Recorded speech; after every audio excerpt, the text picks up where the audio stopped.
I'm Dr. Ben Jordan. I'm a history professor here at Christian Brothers University. I also work with our living learning communities here. And the book that I'm publishing is called Modern Manhood in the Boy Scouts of America.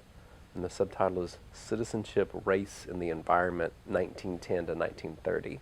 So it really studies scouting in its first 2 decades here in the United States.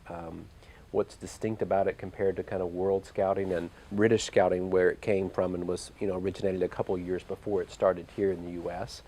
I try to look at what their ideas about what proper young manhood look like. Character, work skills, work ethic, social relations, citizenship, civic duty, an obligation to nature, conservation. So how are they trying to teach adolescent boys in a changing, industrializing, urbanizing society to be men, now that a lot of the kind of earlier markers and transitions to adulthood, like work and public engagement, were being curtailed and kind of segregated in a way for children in that time period. It was very popular and a broad trend to divide children up into little age groups, and you need to be over here on this playground in that school, and they weren't as much in the kind of broader community out on the street or working. They weren't doing those things as much anymore. So that's kind of the first half of my book, is how do they try to teach that, and what does that mean for ideas about American manhood in the early 20th century. They actually, youth organizations like the Boy Scouts and the Girl Scouts and other ones, really, I think, intentionally and clearly said, here's the type of proper young manhood or womanhood we see, here's how we're going to try to teach it, here's the problems that we experience. And so it's a good place to study about gender ideas. So it's primarily an early 20th century gender book. The second half of the book deals more with how they incorporated particular groups and what their success level was, whether it's working class immigrants or Catholic and Jewish and Mormon groups that were kind of on the outsides of society in the early 20th century.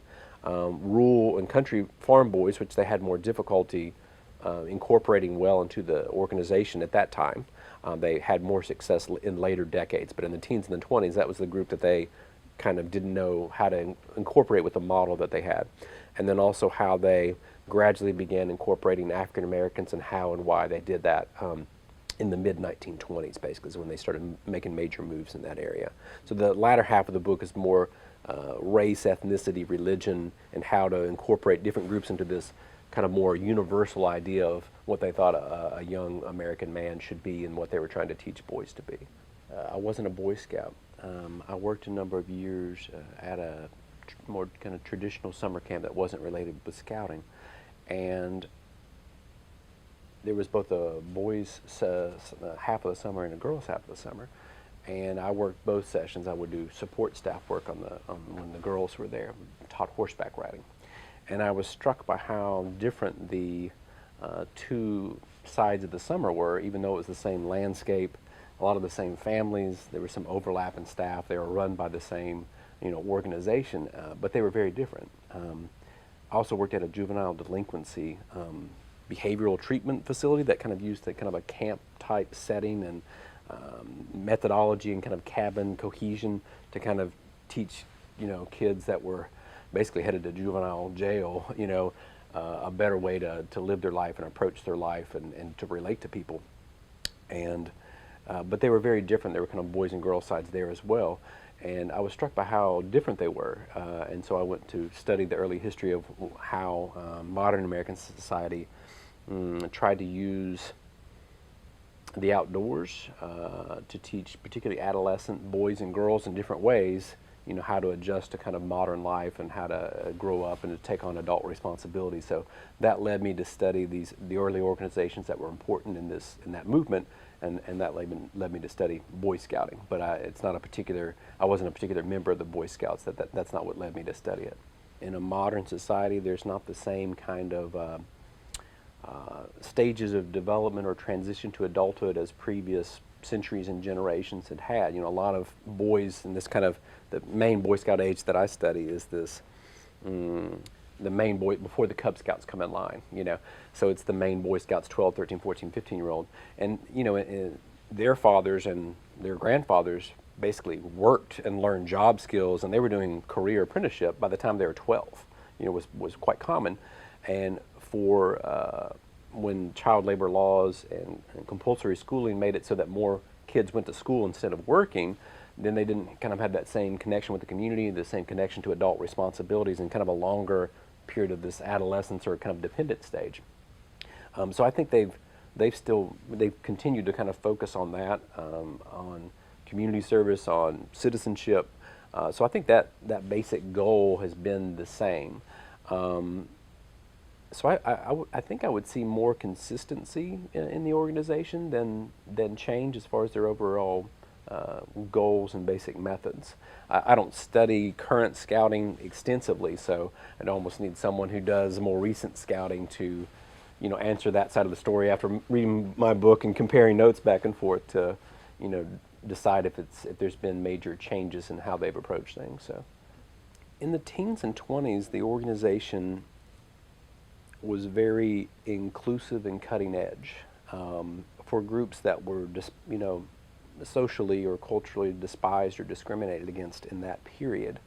So they went out and actively sought alliances with Catholic churches, Jewish synagogues, Mormons, groups that, a lot of people resisted, thought weren't good Americans, thought couldn't be good citizens. Back in the teens and 20s, there were a lot of, discriminatory groups that tried to get rid of those people or not let them immigrate to the United States. And they were very welcoming and inclusive back then of those organizations, and effectively kind of built these alliances with them. So I think the kind of very welcoming and more universal and inclusive nature of the organization in teens and 20s was a surprise to me, and I think something that would surprise readers. There was the desire to kind of reach a broad spectrum of boys and say, we're not just focusing on one particular group. This is the universal solution to the modern American boy problem. And so they saw these potential recruits, but there was some hesitation from those groups about coming and being a part of the Scouts or basically sponsoring or hosting Scout troops. And so they went out and tried to build those alliances with them. The same thing with the working class labor union leaders that were hesitant about the Scouts, or maybe they're kind of anti-union. So they went out and kind of made those effective alliances and compromises. So part of it came from top down, and part of it was, I think, some people in those organizations who were interested in the kind of thing the Scouting were doing, if they could overcome their obstacles or hesitations to it. Can we integrate our faith into our troops' activities and programming? For some of it was, can we teach in our native tongue? So it was like, for Polish Scouts, who had their own separate organization for a while, it was, can we teach the Boy Scouts of America troops in Polish? Can we have a Polish handbook? And so there was some back and forth between the national organization, local leaders, and these local institutional leaders of these groups. But for the most part, they effectively made those compromises and brought those groups in.